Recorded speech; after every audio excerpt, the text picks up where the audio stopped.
Good morning, everybody. First of all, let me apologize for this late start. Deputy Prime Minister Emilia Grzepi is on her way from the airport and she will be here shortly. We didn't want to delay anymore the beginning of this event, so we are starting right now. Ambassador Sunjok, Giovanna, you might all know that equality is one of the 5 values on which the European Union is founded. The European Union, and specifically the Commission of Ms. von der Leyen, is committed to fostering gender equality and women empowerment through the US Strategy on Gender Equality 2020-2025, better known as the Gender Action Plan, or GAP3. The EU External Action Service, with the adoption of the US Strategy on Women, Peace and Security of 2018, is another key instance of the commitment of the EU to contribute to the involvement of more women in decision-making processes and promote inclusive dialogue and negotiation process. Since 2018, the USR in Kosovo is making efforts to contribute to these EU policies here in Kosovo. These actions is just one of them. Through the Women and Leadership projects, the USR has trained women from all communities, political backgrounds, and geographic areas with the aim of giving them tools to overcome the barriers that impede them to be there. Many have been candidates in elections, including the last municipal elections. Many are occupying high positions in different civil society organizations. Some are also occupying leadership positions, like Deputy Prime Minister Grzepi, who hopefully will be here with us today. I want to thank especially our implementing partner, New Social Initiative, which has very efficiently implemented this project, especially to its director, Giovanna Radosajewicz, who will be presenting today the final report. I want to also thank you, the United Women Association, and its director, Flora Hoti, who had a pivotal contribution, especially in the roundtables that took place around the municipalities in Kosovo in the context of the project. Of course, I want to thank also all the speakers and all the women and a few men who have participated and contributed to the activities. Without further ado, I leave the floor to Ambassador Sunjok, head of the EU office and EU special representative in Kosovo.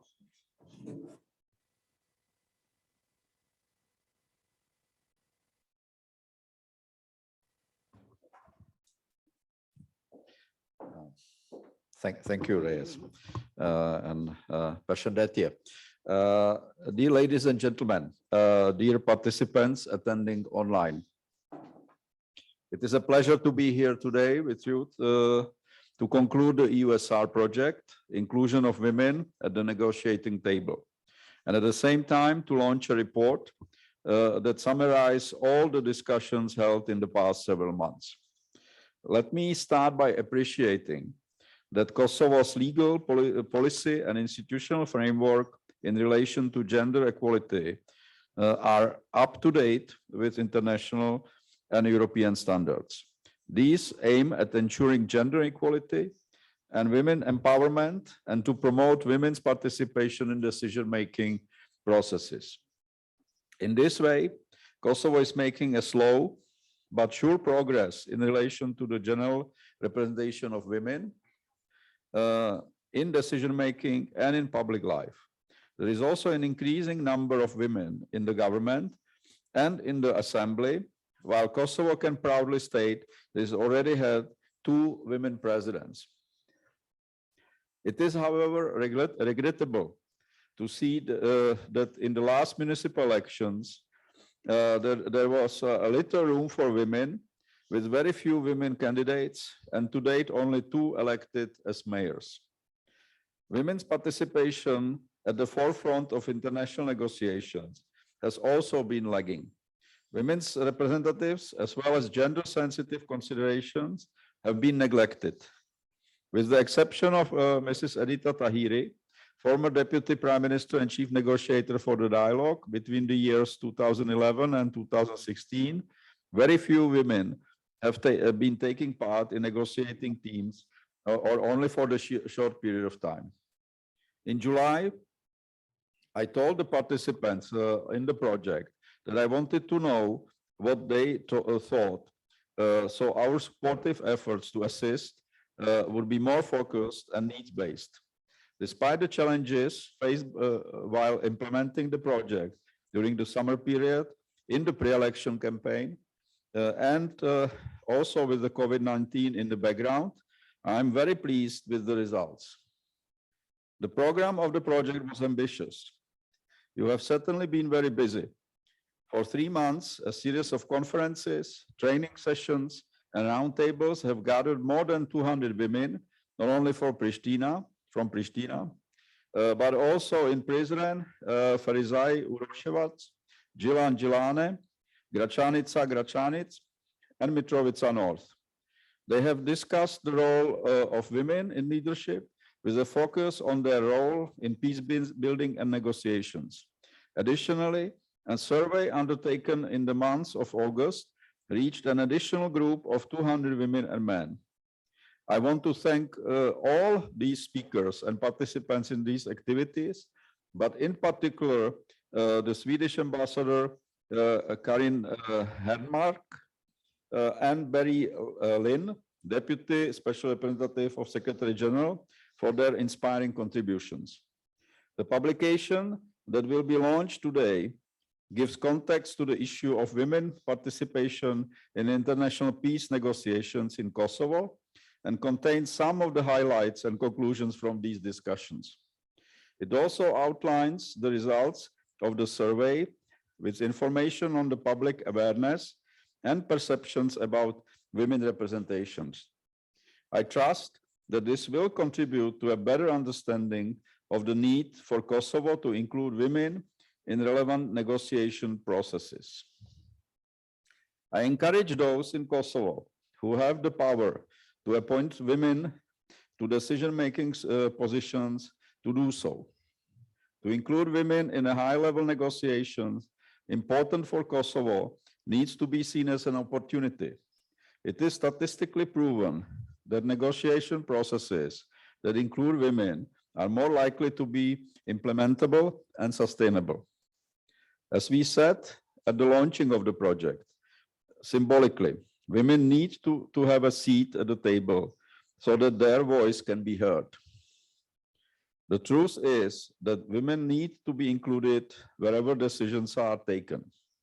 Excluding women from the decision-making process is not only unfair and not inclusive, but it's also not result-oriented. In the meantime, I can assure you that we at the European Union will do our best to translate the recommendations on how to consolidate structures and strategies for the inclusion of women in the decision-making to Kosovo authorities and other stakeholders. Thank you very much. Faleminderit.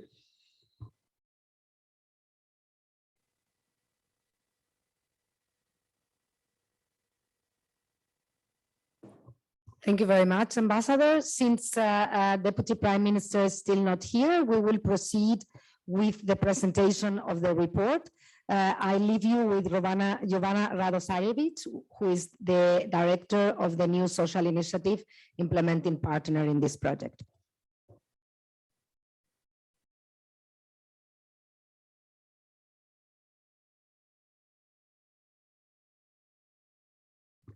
Thank you, Reyes. First of all, I would like to thank all of you for taking your time and joining us in today's event. We apologize for running late a bit, but for those who actually joined us late as well, there will be a recording in 3 languages available after this event on NSI social media website and also on the USR social media as well. The publication itself will be available in PDF, also on NSI website, but for those who would want to actually receive a hard copy, please do reach out to us and we will send it to you. I will now start with the the findings of the report, and after, hopefully we will have the Deputy Prime Minister present, and then she will be able to address the audience. Also, in the end, I don't know how much time we will have left, but we will have the open space for the questions and answers section, because I'm pretty sure that there are a lot of questions for our guests today. In order to start on the findings of the report, I kind of need to go back and address also kind of the context that we have been working this report on. That's why I'm going to tackle a little bit the Kosovo legal framework and what is already there to support the woman in the negotiating processes. As for the Constitution of Kosovo, it does recognize the gender equality as a fundamental value for the democratic development of society and providing equal opportunities for both female and male participation in political, economic, social, cultural, and other areas of life. This constitution also asserts that the composition of the Assembly of Kosovo shall respect internationally recognized principles of gender equality. With that, there is the law on gender equality that determines the general and specific measures to ensure and protect the equal rights of men and women and defines the responsible institutions and their competences. As prescribed by this law, equal gender representation in all legislative, executive, and judiciary bodies and other public institutions is achieved when a minimum representation of 50% for each gender is ensured, including the governing and decision-making bodies. As for the law on general elections from 2008, it introduced the gender quota requirements in the process of the elections. And all political entities and election bodies are obliged to respect the gender quota requirements as said by this law. In each political candidates list, there needs to be at least 30% of the one gender represented. And applying the gender quota is also obligatory for the CEC when distributing the seats in the assembly among the political parties. This is really important to emphasize that there is a legal discrepancy between the law on gender equality and law on the general elections regarding the gender quotas. Even though the law on gender equality requires a 50% representation of women generally, the law on general elections only requires 30% of all candidates to be from the less represented gender. While the first law said gender quota is something as it should be strived toward, the second law, the law on general elections, makes gender quota obligatory, which is the main reason it is respected. Going further to the first Kosovo National Action Plan for the implementation of the UN Security Council Resolution 1325, which was adopted in January 2014. Taking a human rights approach, the documents was developed by the central level institutions alongside with the representatives of the civil society and with the support of the United Nations. It aimed to strengthen the three main areas of women, peace, and security: the increase and assuring of the participation of women in the decision-making and peace-building processes, to introduce the gender mainstreaming in the security sector, and provide access to justice to victims of sexual violence during the war. Only the last one is being implemented with the setup of the Commission of the Verification of the Status of Survivors of Sexual Violence during the war, and it was set up in 2018. In May 2020, the government of Kosovo approved the Kosovo Program for Gender Equality for the period of 2020-2024 and its action plan, thus obliging the institutions to implement it according to the activities set in the action plan. As stated in the program, the overall strategic objective is to ensure that gender equality is placed at the center of the transformation processes in Kosovo within all structures, institutions, policies, procedures, practices, and programs of the government, agencies, civil society, the private sector, and the donor community. Increasing equal participation and representation in the decision-making process and increasing women participation in negotiation is also set by this program as one of the goals. And regarding the level of women representation in negotiation, peace, and reconciliation processes, the action plan stresses that in 2018, they were not represented at all. The goal for 2021-2022 is 20%. And by 2024, the 30% of women should be in these processes. Finally, the action plan of the Kosovo Program for Gender Equality has the budget cost of almost 14 million euros. The budgetary cost of 2.5 million euros will be funded by the Kosovo budget, whereas the amount of over 11 million will be covered by the donors. Moving on to the woman in the negotiating table in Kosovo and over the past 20 plus year, or in the past 2 decades, Kosovo has been in three times at the negotiating table with Serbia, in Rambouillet in 1999, then in Vienna in the period of 2006 and 2007, and since 2011 in Brussels. The first 2 negotiating processes were not successful. Peace agreements were not reached, while public expectations of the EU-Brussels dialogue are unfortunately declining by the years passed by. As for the findings of the public survey of the KCSS, the citizens of Kosovo and Serbia largely share the negative perceptions of the Brussels dialogue process. They believe the dialogue lacks transparency and did not change anything, or that they had no personal benefits from the process. All these negotiation processes have in common that women were not significantly represented at the table. At the Rambouillet Peace Conference, Kosovo Albanians were represented by 16 men and 1 woman, Ms. Edita Tahiri. During the Vienna talks, the all-men unity team was negotiating in the name of men and women of Kosovo. 1 woman was the head of the Kosovo delegation in Brussels negotiations in from 2011 until 2017, and that's Melisa Haradinaj. The presence of a woman in a team did not seem enough for women's organizations in Kosovo. In December 2013, the women's rights organizations from Kosovo, Serbia, and Sweden sent a letter to the High Representative of the Union for Foreign Affairs and Security Policy, Catherine Ashton. The letter said that the United Nations Security Council Resolution 1325 had not been implemented during the dialogue between Kosovo and Serbia. Ashton responded in January 2014, thanking the activists for their interest in the process of normalizing the relations between Belgrade and Pristina.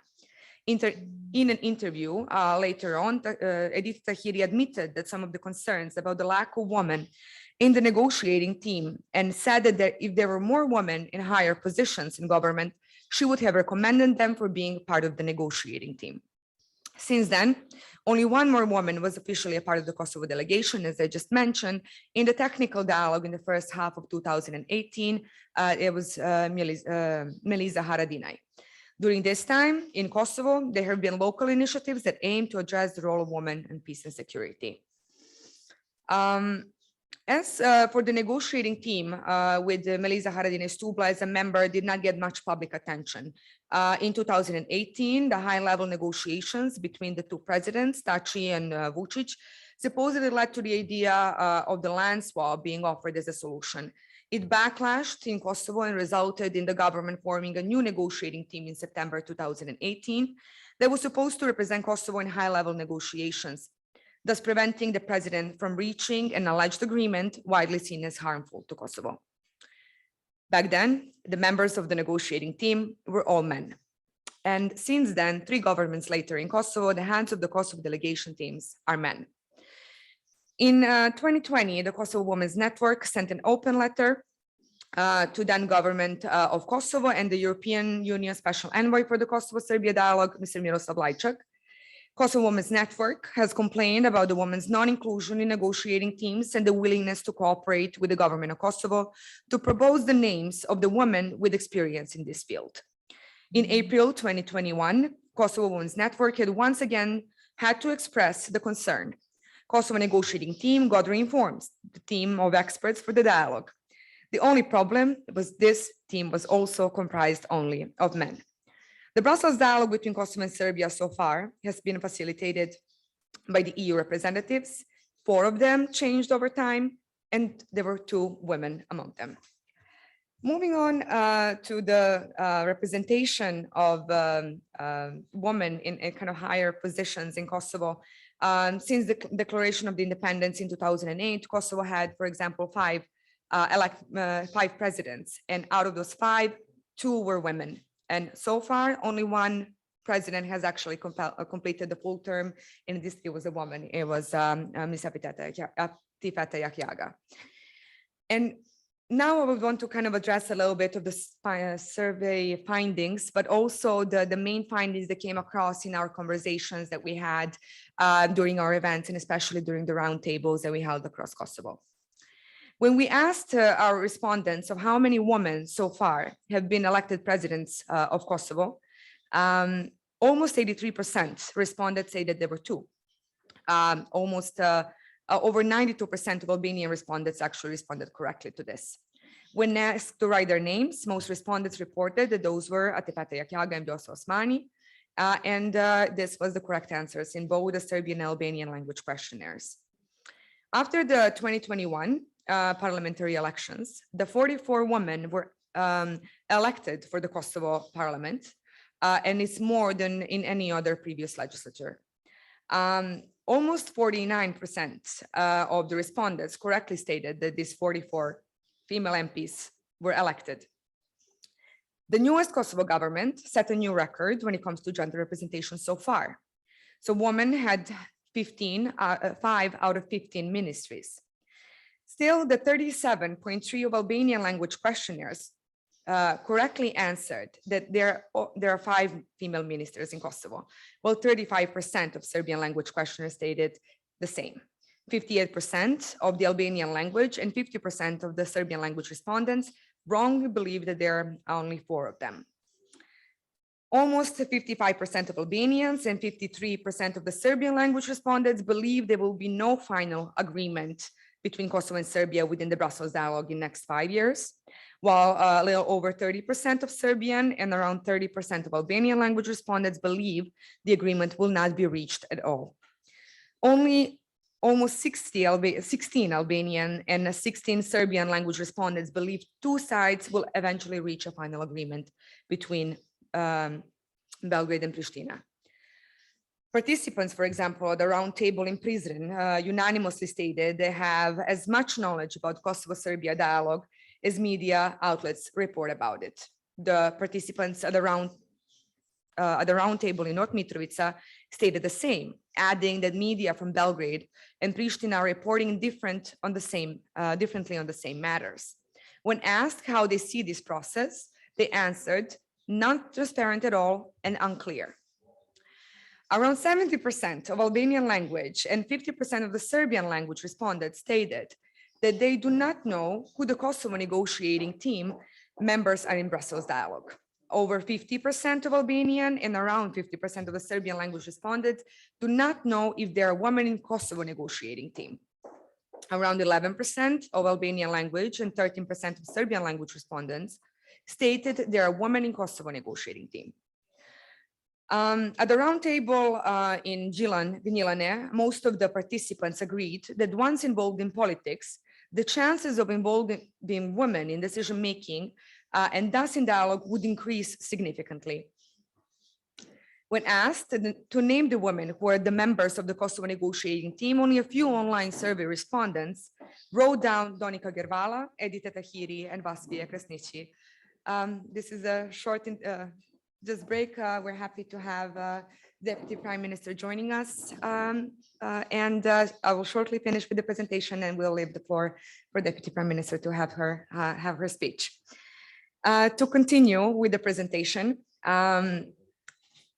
when the participants were asked who are the members of the Kosovo negotiating team, as I mentioned, the representatives of the Albanian-speaking community wrote down names like Donika Gervala, Edita Tahiri, or Vasvija Krasniqi.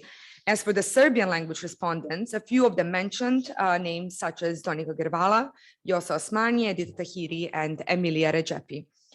Nevertheless, almost 85% of the Serbian language and 96% of the Albanian language respondents believe that women should be included as a part of the Kosovo delegation in the Brussels negotiating table. The names most frequently stated when asked who should be the woman in Kosovo negotiating team, both in the questionnaire and in the roundtables, were Vlora Cetaku, Vjosa Osmani, Edita Tahiri, Mivoza Kusali Rila, Saranda Bogujevci, and Vasvija Krasniqi. The impression from the roundtables organized in Gnjilane, Ferizaj Uroševac, Pristina, and Prizren is that there is a lack of legislative knowledge of the powers of the Kosovo president when referring to the request of the participants for Vjosa Osmani to be in charge of the dialogue. When asked why most of the respondents stated these women are experienced in the political sphere, have proper education, have already demonstrated they are capable and have lived through the war. A roundtable participant from North Mitrovica believes that if women got a seat at the negotiating table, they would be a part of the team with already agreed political agenda and positions.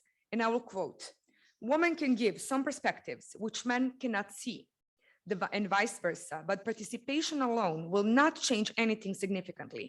They cannot dictate topics, but they can contribute to some of their observations within the certain issues," end of quote. Over 60% of the Albanian language respondents stated women had been part of the Kosovo negotiating team in Brussels, while over 50% of the Serbian language respondents said the same. Most of the respondents named Edita Tahiri as the woman who was a part of the negotiating team of Kosovo in Brussels. In a roundtable organized in Pristina, for example, a vast majority of participants answered the same. Their opinion was her contribution to the dialogue has been sufficient, but too early after the war to reach a stable final agreement. A roundtable participant, for example, with North Mitrovica, stressed that Edita Tahiri's involvement in the dialogue did not result in the inclusion of any gender-sensitive perspective in the negotiation process. Finally, the participants of the roundtable in Pristina agreed that there should be an institutional and public pressure to have more women in the dialogue, whether from Kosovo President Vjosa Osmani, the group of women MPs, media, or the civil society. I understand that this has been an extensive list of findings, but if you want to refer to them, they will be available in the report. I would actually like to close this presentation with a set of recommendations that came out from the findings during our work and when developing this report. So there is a set of recommendations, and the one of them states that the Kosovo government should have a strategy aiming at achieving an inclusive leadership at international negotiating processes important for Kosovo, including the dialogue. Also, another recommendation is that Kosovo should have a career diplomatic service formed by a merit-based selected men and women trained on the importance of gender equality at all levels. Also, women leaders holding high public positions in Kosovo, including the president, ministers, and the members of parliament, should use their influence to advocate for the inclusion of women at the negotiations. Also, women MPs in Kosovo Assembly should overcome their political differences and unite over the idea of increasing women's representation in the negotiations. The specific commitments that the United Nations Security Council Resolution 1325 entails should be the matter of briefing all public officials, women and men, is another recommendation. Furthermore, the civil society organizations should advocate unanimously for the inclusion of women in leadership positions and not leave it only for the organizations dealing with women's rights. Another recommendation is that the training on gender equality and inclusive leadership should be imparted to men and women within the youth branches of the political parties in Kosovo. Also, women and men within political parties should be trained in the principles contained in the Women, Peace and Security Agenda. And finally, the Kosovo law on gender equality in relation to women representation should apply at all levels of the administration, academia, and other public spaces, including at the highest negotiations. Thank you very much for your attention. I will leave the floor now to the Deputy Prime Minister. If you mind just stepping in here, I think it will be more convenient.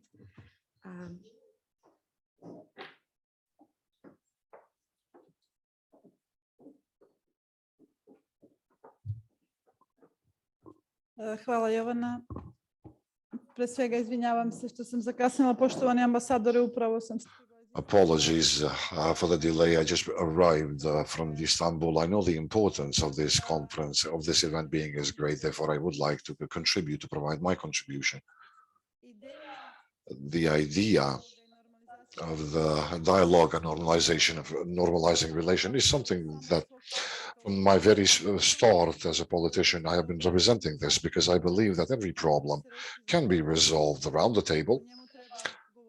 It needs to be discussed, talked about, and I believe that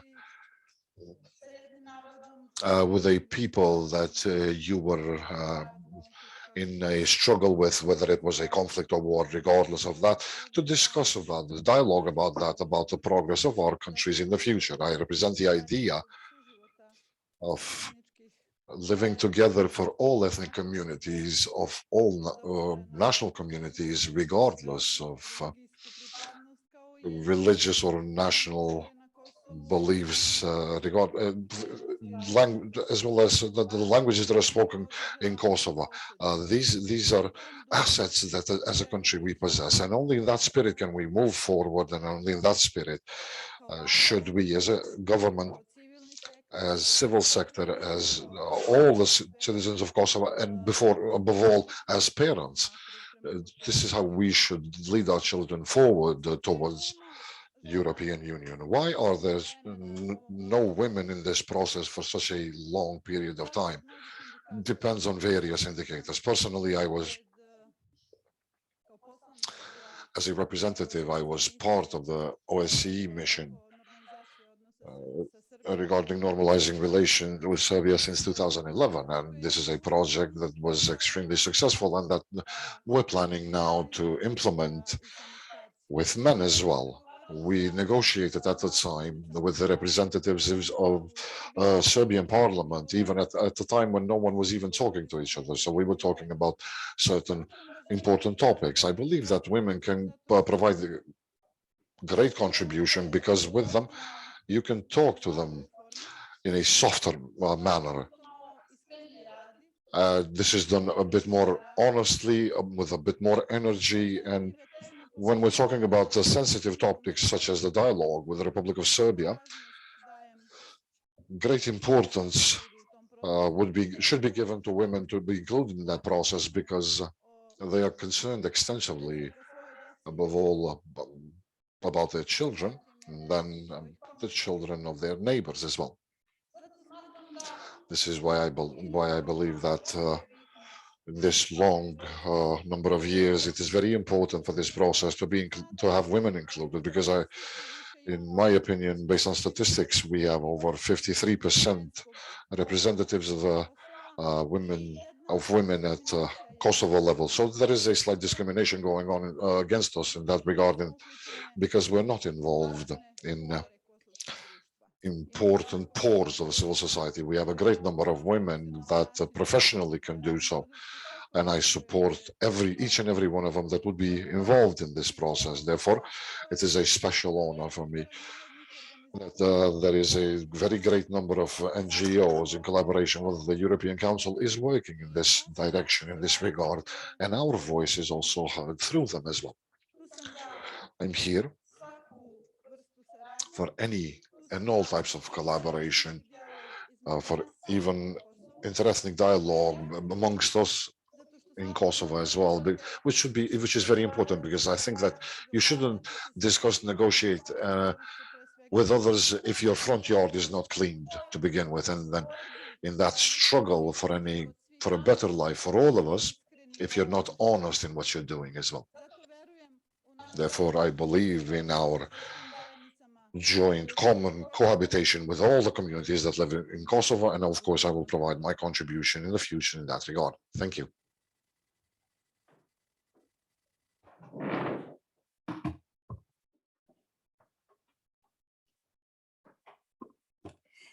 Thank you very much, Deputy Prime Minister. You were not here when we mentioned that you have been one of the participants in some of, or almost all of our projects that we have done on in relation to women and leadership, and it's really a great honor to have you as a Deputy Prime Minister. Thanks very much, Ambassador, for your talk, and also thanks you very much, Giovanna, for the summing up of the many things that were discussed during our talks and our discussions during the project, and also the very good job done by our researcher Milica that you will all find in the brochure when you we will send the links in the 3 languages, but also anybody, as Giovanna said, who is interested on receiving a hard copy, they can pass through the Europe House from next week, but also we will be able to send them to you.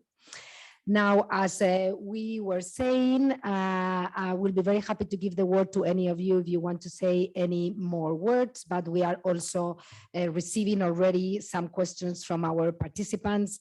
I want to say that we seem to have like more than 60 participants online. So I thank you all of you for your patience with our late start.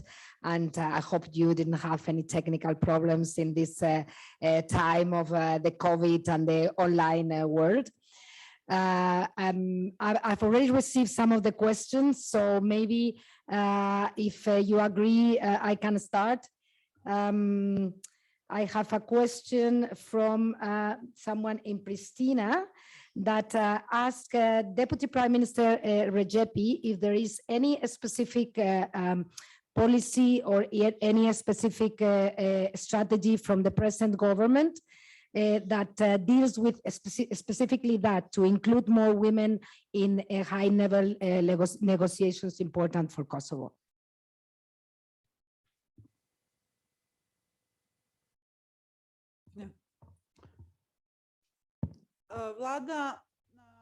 The government, part of which I am, provides great space for the representative, for the women representatives, not only in the majority of the ministries, but in civil staff as well during employment. But of course, it's very important that we have the support of the Prime Minister, and I represent the stance that the negotiating team should have women participants as well. So that means yes. I have also a question for Ambassador Sunjok. He says, what are the next steps you think should be taken by Kosovo institutions and officials in order to meaningfully include women, not only at the negotiating, but every decision-making table in Kosovo? I think that, as I noted in my presentation, the legislation is in line with EU acquis, EU standards, and I think it's actually relatively modern European legislative framework. What I believe it's important actually to implement some of those kind of frameworks and to start the practice of actually hiring people, hiring women also to the higher level positions, not only as ministers, because this is, as we noted, already on the relatively high level of 5 ministers, but I think I have noted relatively few women on the level of directors of departments or the director general, state secretaries, and other high level kind of position in the civil service. And I think this is something which is still not implemented. Obviously, it also relates to other issues, which is bigger probably, and this is social services for women, particularly for women who are professionals working. They need to have also a good service in education system. So not only that the women themselves are well educated, but also that they can leave their children and in education system. I noted that I was surprised actually when I saw the figure that only 8% of children between 0 and 5 years are actually attending any preschool education system, which is extremely low. It's actually lowest in Europe. And of course, this is prohibiting women actually to create a professional career, because they need to take care of children not only in the year where they basically are formally on the maternal leave, but also probably until 5 years when they can start this the 1 year before the school. And this is of course something which is limiting ability of women to actually build a good professional career. Obviously there are women who are good examples of how you still can overcome, But I think there need to be a combination of, again, employment strategy, but also combined with those social and educational services to empower women to be more responsible and to lead actually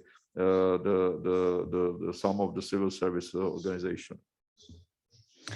Thank you very much, Ambassador. Indeed, the leadership doesn't start by someone being appointed suddenly to be part of a negotiating table, but it has to start from the beginning of the women and men careers. And what you said is extremely relevant. And as we have found out in our report, if more women are in leadership positions, then more women will be part of the negotiating table.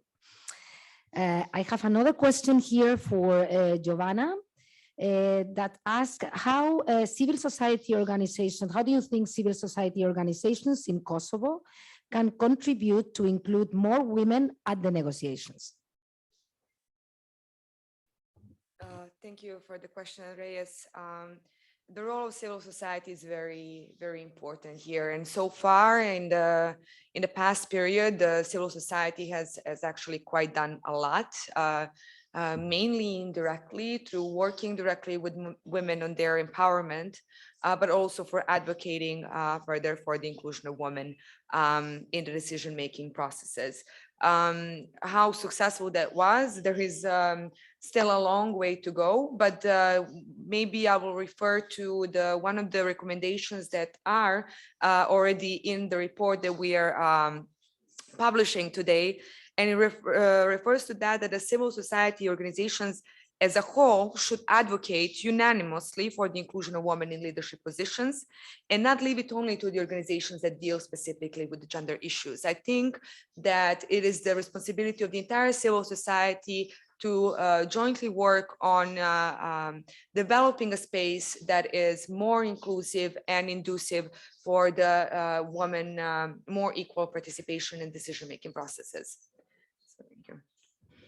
Thank you very much, Giovanna. That's true that civil society organizations dealing with women's rights in Kosovo are especially active, and they have been pivotal actually for what we are talking today in terms of pushing the inclusion of women in negotiations. But it should concern all of us and not only women. Women issues are not only women issues. Women issues are all the population issues. In this regard, I have an interesting question here for any of the panelists. It's how can we involve more men into these efforts, and how can we convince men that this is important, that to include women in negotiations is actually useful and can lead to more lasting agreements? Well, I think that that men are evolving. As a single man in this team, I think I can answer or try to answer this question. I think that the thinking of men is also evolving. I see more and more people, not only here, but generally in Europe, who understands that you cannot develop fully and properly and in a sustainable way where you basically ignore 50% of the population. So it needs to be understood better. It obviously needs to be promoted better, but I am optimistic in a sense that more and more men are understanding that working with women is actually beneficial because it provides alternatives. It provides actually also alternative way of kind of thinking about some problems. And in this way, it's always kind of inspiring for me, for example, to talk with women in my team, because sometimes I think that the solution should be that. But after this discussion and sometimes very kind of challenging negotiations, I always kind of can evolve and accept that maybe the solution would be a little bit different if we involve more women and more women opinions. So I think that in that, it's inevitable. And I don't think we should, as men, resist that. It's just the natural progress. Thank you. I can try to answer. The things are definitely moving forward in that regard. I think the perceptions are changing, and this is a positive trend when it's seeing more and more women in the public life. And with, for example, the latest results in Kosovo when it comes to general elections, of the 44 women being elected and like not needing actually the gender quota, this is quite a progress we see there. But still, we are still lacking the woman in actual decision-making positions. It is the number of women represented is still insufficient. And it shouldn't be only a quota. But then there is the very important question that we need to ask is that how can we really convince men to be ready to step aside from their positions and kind of and their space and allow the space for the other half of the population to take actually on these leading positions. So I mean the answer it's I really don't know, but I think that it is a very difficult question, but still I think it is a process that really actually have to go all the way back to the education of men and women together, of how valuable and how much benefits the society itself will have if there will be more women representation in the decision-making position. So it's a process, but I'm hoping that it's and going to be an upward process from now on. So. Generalni razvoj društva u cjelini. General development of the society does not depend on men alone. So we need to deal with that. And these stereotypes on women, we need to break those down and smash those. And we can only do that if we are educated during our education, if we're independent during our positions as well, and if we create a lot in our society.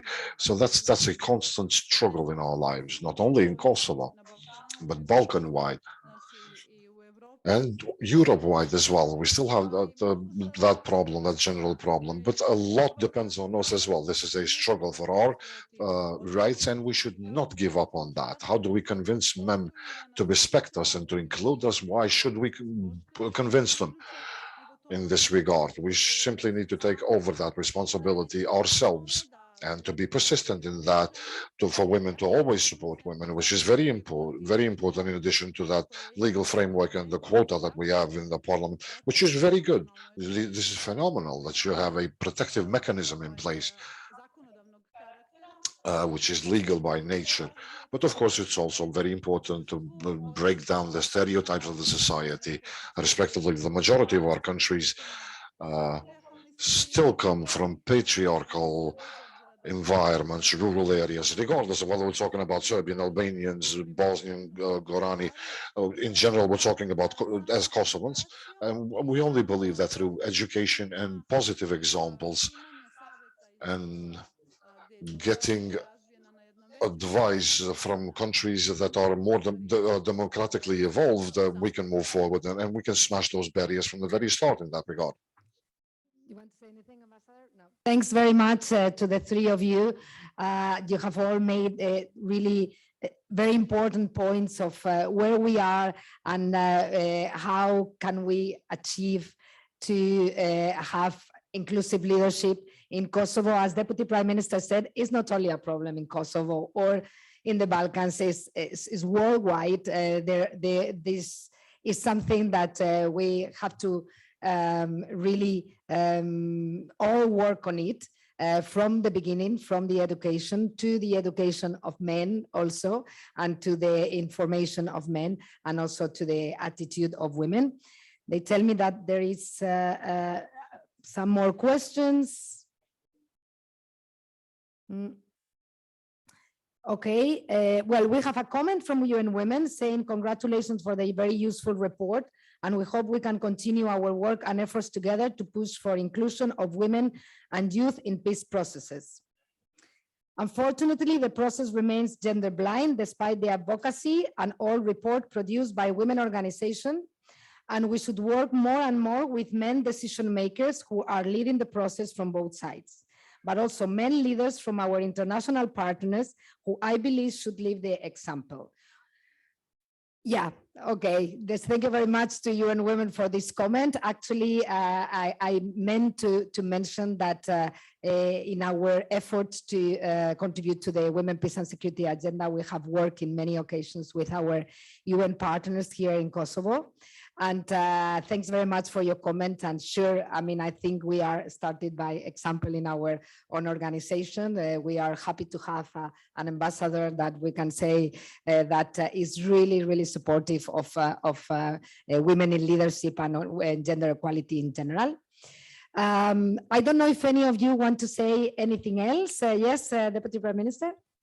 Da, želim svakako da vam se Yes, I would like to thank you above all for everything that you're doing for us, and for this entire support that you have extending to us as women for years, especially with an accent with UN Women, who any type of activity that they use any type of activity to promote women's rights, which is of extreme importance to us. And I thank them extensively in this regard. Thank you very much. And you also mentioned before, and I have to strengthen the intersectionality of the problem. We're not only talking about women as one of the categories, but depends on the category of women, depends on their background, the person, their ethnic background in whichever country, the economic resources, etc. The opportunities are different, and yes, I strengthen our collaboration with the UN and with UN Women. If you don't have anything to add, Ambassador Sunjok, Deputy Prime Minister Drezepi, Giovanna, and all the team of NSI, and everybody following us, that we at some point we were almost 70 people following us online. Thank you very much for your attention, and we will be in contact sending you the report. Thanks a lot.